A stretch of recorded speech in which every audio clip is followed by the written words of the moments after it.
Cek 1 2 3.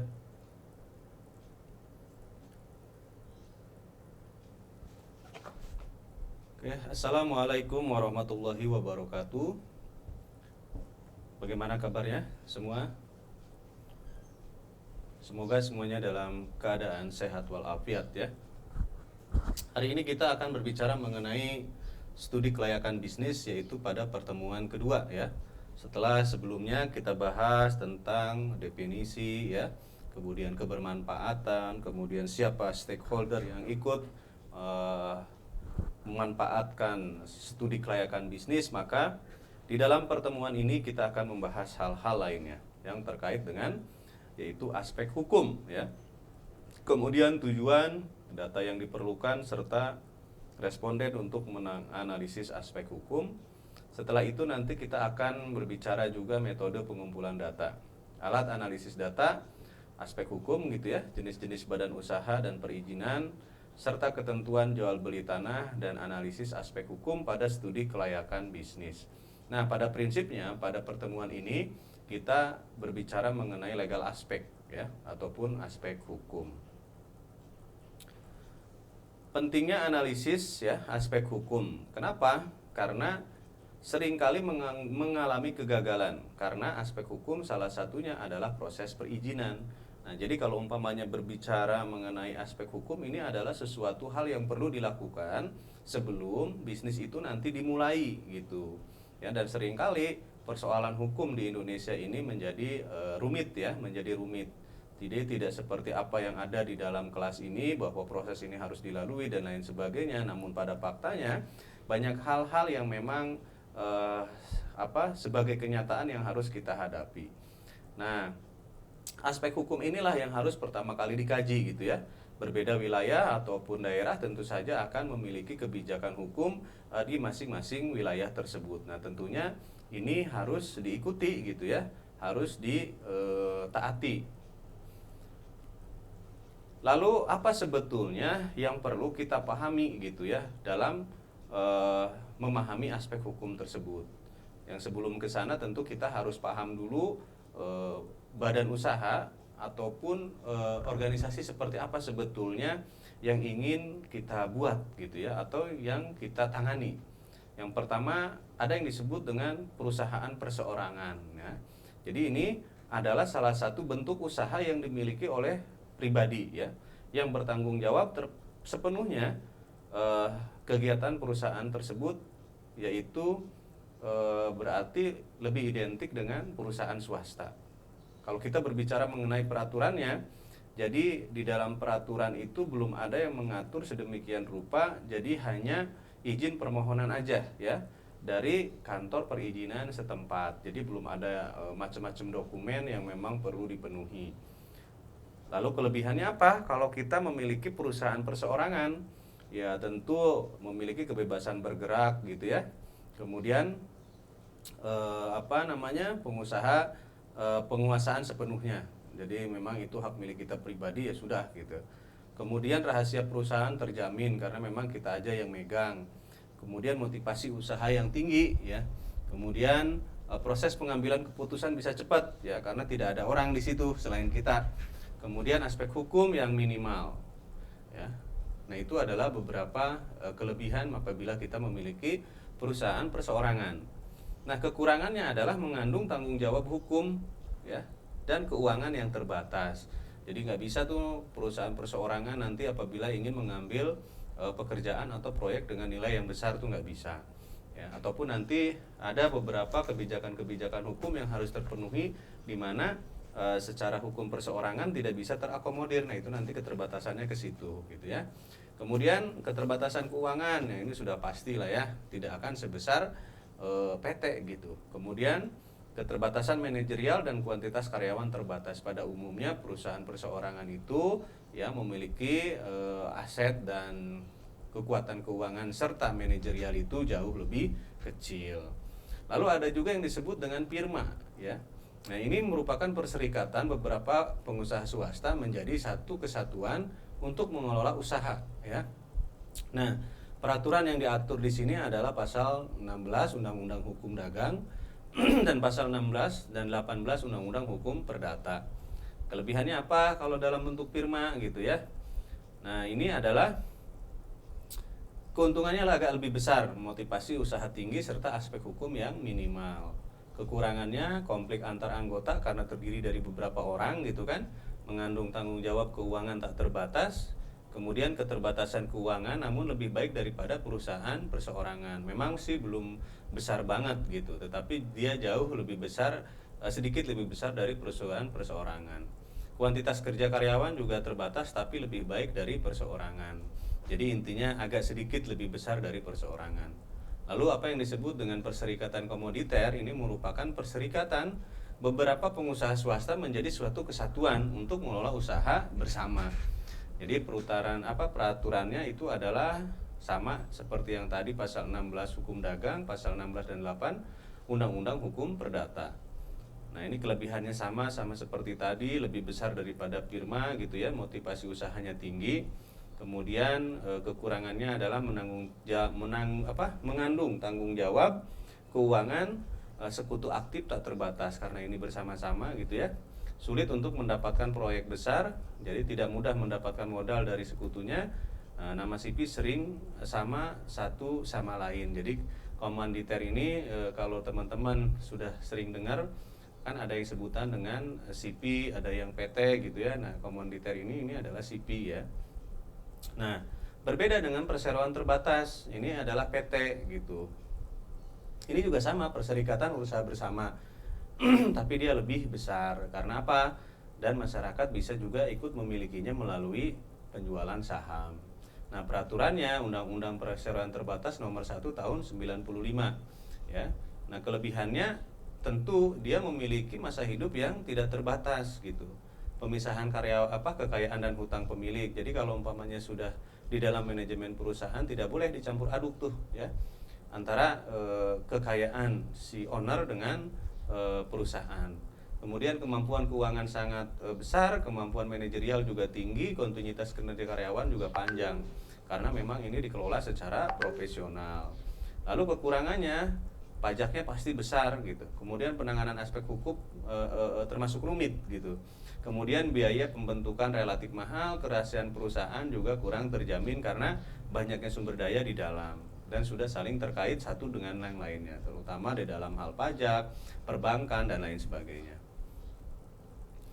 Lalu sebetulnya bagaimana sih langkah-langkah mendirikan usahanya ini menjadi sangat penting nih di dalam studi kelayakan bisnis. Jadi kalau sudah kebayang nanti kita melakukan ini itu segala macam, harus sembari jalan juga memikirkan sebetulnya legal apa yang memang harus kita persiapkan. Jadi kita tahu persis apakah kita membuat CP, apakah kita membuat PT. Nah, persyaratan PT dan CP tentu saja berbeda gitu ya, walaupun beberapa dokumen memang ada yang sama. Intinya semakin besar semakin perizinan itu lebih lengkap, lebih banyak dan lebih rumit gitu. Nah, ini adalah langkah-langkah mendirikan badan usaha ya. Di sini adalah perseorangan, cukup KTP saja gitu ya, sama nama dan kedudukan serta lokasi perusahaan. Kalau memang perlu notaris ya notaris. Sementara kalau CP ini sama ya. Jadi dia menyiapkan KTP, calon-calon nama-nama calon perusahaan gitu ya, pemilik, kemudian kedudukan perusahaannya di mana, kemudian menentukan pihak persero aktif dan persero diam, menentukan maksud dan tujuan daripada pembangunan perusahaan. Nah, ini nanti harus mendaftar ke notaris ya, kemudian membuat surat keterangan domisili dan pastinya harus membuat NPWP, di mana semua itu harus terpenuhi gitu.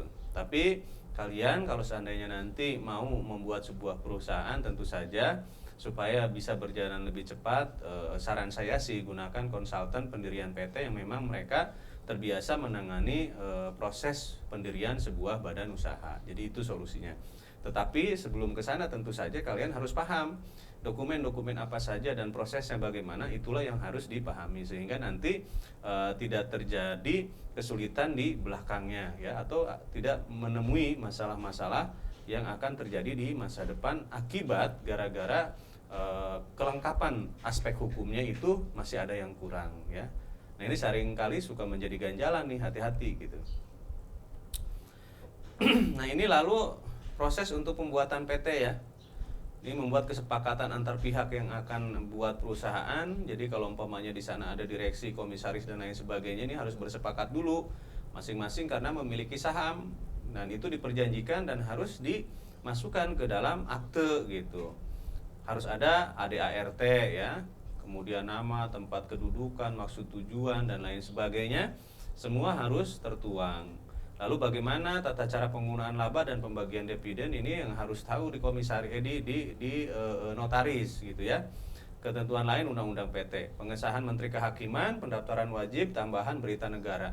Nah, ini saya punya pengalaman pada saat mendirikan perusahaan saya. Jadi nanti pengesahan Menteri Kehakiman dan pendaftaran wajib serta berita negara itu nanti diurus oleh notaris gitu ya.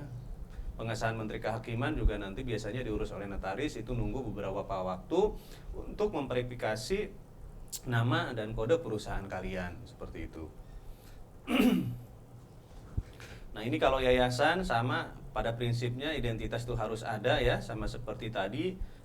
Cuman di sini ada pengesahan salinan akte NPWP domisili dan bukti pembayaran pajak negara. Pengumuman berita negara ini hampir-hampir mirip seperti juga perusahaan ya, seperti itu. Selain itu juga kita sering mendengar pendirian organisasi koperasi. Nah, koperasi pun sebetulnya harus didaftarkan gitu ya. Tetapi di sini ada beberapa proses yang memang harus dilalui seperti rapat koordinasi pendirian koperasi, pelaksanaan rapat koperasi, mengajukan permohonan koperasi. Karena koperasi ini milik rakyat, milik bersama, jadi memang di sini kebanyakan adalah aktivitas-aktivitas bersepakat nih gitu ya. Kemudian permohonan pengesahan akte pendirian. Nah, ini ke kantor Departemen Koperasi Pengusaha Kecil. Nah, ini jalurnya ke sana nih. Ya, kemudian ke kantor wilayah Departemen Koperasi Pengusaha Kecil dan Menengah, Sekretaris Jenderal dan lain sebagainya. Nah, jika ada penolakan akan diinformasikan dalam waktu 3 bulan. Jadi ini ada kemungkinan terjadi penolakan nih dari Departemen Koperasi ya. Nah, ini prosesnya agak berbeda karena ini koperasi memang alurnya itu harus ke koperasi seperti itu. Lalu setelah kita mempersiapkan itu semua, nanti kita juga harus mengurus izin usaha dan lokasi nih, ya. Pengurusan NPWP perorangan tentu ada KTP dan KK, badan usaha tentu ada akte pendirian dan lain sebagainya. Pengurusan izin prinsip ya dan lain sebagainya. Ini teman-teman nanti harus paham, mau tidak mau. Saya juga merasakan kejenuhan pada saat itu karena banyak sekali dokumen yang memang harus disiapkan, tapi itulah persyaratan yang memang harus kita siapkan. Tapi itulah memang persyaratan yang harus kita miliki supaya usaha kita bisa berjalan sesuai dengan apa yang kita harapkan. Walaupun pada saat itu kita bercanda bahwa aduh katanya pemerintah mendorong kita untuk menjadi UMKM. Tapi faktanya pada saat proses pengajuan begini aja banyak sekali dokumen dan persyaratan yang harus dilalui gitu. Nah, itu seringkali antara keinginan gitu ya dan kenyataan itu tidak sejalan gitu. Tapi ya sudahlah, memang ini adalah sebuah aturan yang harus kita ikutin dan tentu saja memang harus dipenuhi gitu ya supaya tidak melanggar gitu.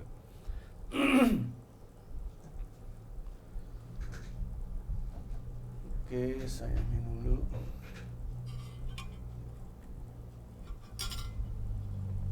Pengurusan izin usaha dan lokasi. Proposal penanaman modal ya, denah lokasi tempat usaha ini sudah harus pasti dibuat kayak gitu, akte pendirian perusahaan, NPWP dan lain sebagainya. Kemudian izin mendirikan usaha, KTP, surat keterangan tanah yang sah dan lain sebagainya. Nah, nanti sebetulnya bisa saya perlihatkan seperti apa contoh-contoh daripada dokumen-dokumen tersebut ya, seperti itu. Ini gangguan ya ataupun HO juga harus ada. Nanti akan saya perlihatkan seperti apa sebetulnya dokumen-dokumen tersebut gitu ya. Ini untuk izin HO masih. Kemudian izin reklame, kalau teman-teman suka main advertising gitu ya. Ini hal-hal yang harus diperhatikan. Izin usaha konstruksi juga sama, walaupun memang ada sedikit perbedaan karena dia harus ada surat rekom dari Kadin setempat seperti itu. Nah, ini untuk jual tanah ya, hati-hati, harus ada PPAT, dari PBB 5 tahun harus siap, sertifikat juga harus asli ya, IMB, kemudian bentuk rekening listrik, air dan telepon. Jika masih ada tanggungan harus ada roya dari bank ataupun tanggungan hipotek ya, seperti itu. Data penjual harus ada KK dan KTP, seperti itu. Nah, lalu data-data seperti apa saja yang memang harus disiapkan itu teman-teman bisa lihat di buku apa namanya, studi kelayakan bisnis ya. Ini karya Bapak Sulianto. Nanti teman-teman bisa checklist, lihat checklistnya di sini ya. Ini menjadi penting karena supaya teman-teman nanti tahu apa-apa saja yang harus disiapkan. Nah, ini contohnya nih ya, data-data checklist itu seperti ini. Nah, seperti ini. Jadi pendirian perusahaan apa aja dan lain sebagainya. Oke.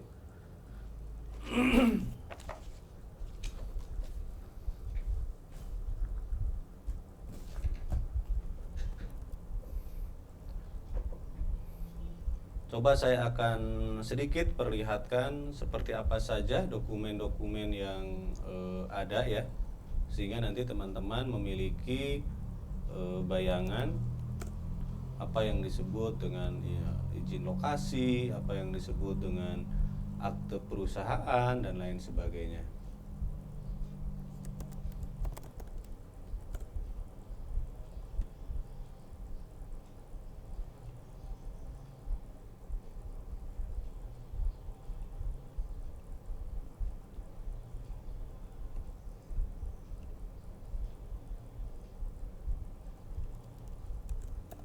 Coba saya cari dulu.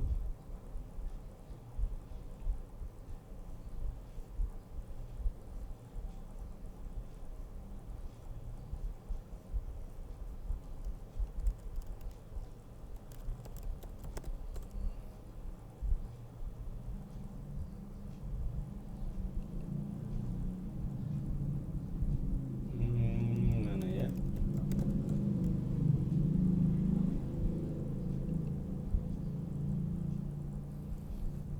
Nah, ini adalah contoh-contoh apa namanya, NPWP seperti itu.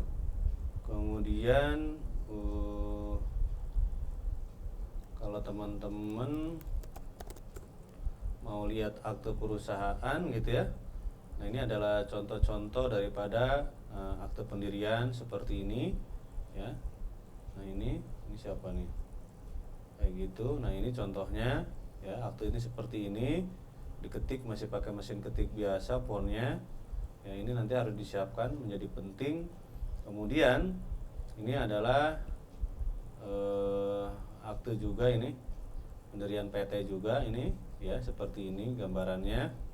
Kemudian ada yang disebut dengan macam-macam. Nah, ini TDP, tanda daftar perusahaan ya. Nah, ini seperti ini, itu gambarannya seperti ini ya, seperti itu.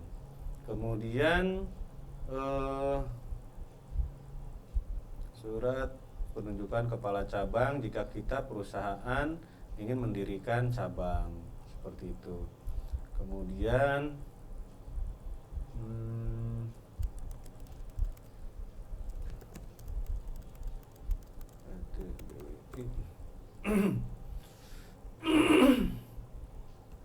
nah, ini biasanya di dalam profil perusahaan tuh suka disertakan ya. Nah, ini akte Kemenhumkam nih. Nah, ini seperti ini ya. Seperti ini, ada barcode-nya segala macam. Kemudian nanti di sini ada susunan. Nah, ini adalah dena lokasi perusahaan. Kemudian ini portofolio dan lain sebagainya. Kemudian kalau kita lihat di sini ya, masih banyak sebetulnya apa namanya, dokumen-dokumen yang penting seperti tadi gitu. Ini BWI, legal BWI. Nah, ini banyak sekali di sini ya. Di sini banyak sekali nih. NIB nih, nomor induk perusahaan nih. kita bergerak di bidang apa aja, di sini ada kodenya ya, teman-teman harus tahu seperti ini memang harus dimiliki gitu. Jadi itunya dulu harus clear, nanti baru kita punya PT gitu. Nah ini izin lokasi nih, izin industri usaha, ini contohnya. Nah ini nanti semua dikeluarkan nih ya dari sana gitu, diurus sama notaris lah biar mudah seperti itu. Nah, kalau umpamanya kita punya beberapa bisnis usaha, ya tentu izin lokasinya harus seluruh. Nih kayak model saya nih izin pendidikan manajemen. Nah, ini tersendiri harus ada. Izin konsultasi manajemen tersendiri juga. Jadi masing-masing itu harus memiliki izin lokasi. Kayak gitu. Jadi ya kurang lebih itu. Selain itu nanti pajak dan lain sebagainya harus teman-teman aktifkan gitu ya. Harus didaftarkan. Nah, jadi itulah ya sedikit tentang gambaran kaitannya dengan masalah aspek hukum. Jadi nanti di dalam prakteknya kita sama-sama akan belajar bagaimana menyusun ya studi kelayakan bisnis yang akan saya jadikan sebagai tugas dari perkuliahan ini. Oke, itu dulu pertemuan kita kali ini tentang studi kelayakan bisnis untuk pertemuan kedua. Tetap jaga kesehatan, patuhi protokol COVID-19. Saya ucapkan terima kasih. Assalamualaikum warahmatullahi wabarakatuh.